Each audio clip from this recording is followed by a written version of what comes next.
Hi, my name is Jean Kim, and I'm one of the sinus surgeons here at Johns Hopkins in the Department of Otolaryngology Head and Neck Surgery.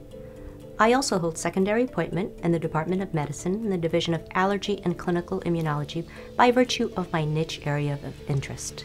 This type of work that I do is known as translational biology, which means I take findings from observations of patients and use this information to design studies in my basic laboratory to probe mechanisms and study the underlying reasons for how and why this disease occurs.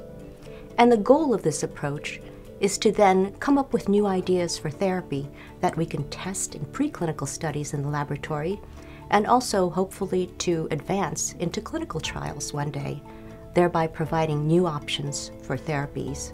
I think it's most important to respect the uniqueness of each and every patient that walks through the door.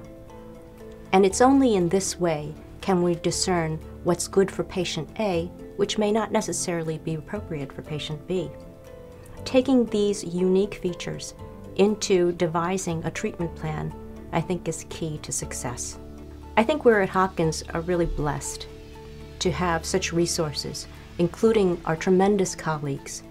And so my philosophy in terms of approaching disease in these very complex patients is multidisciplinary.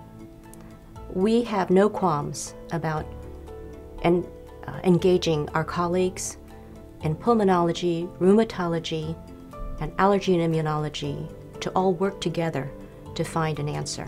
What I think is most important is to not get lost in the nitty-gritty details of treatment regimens, but to take into consideration the person behind the disease as we go forth through this journey.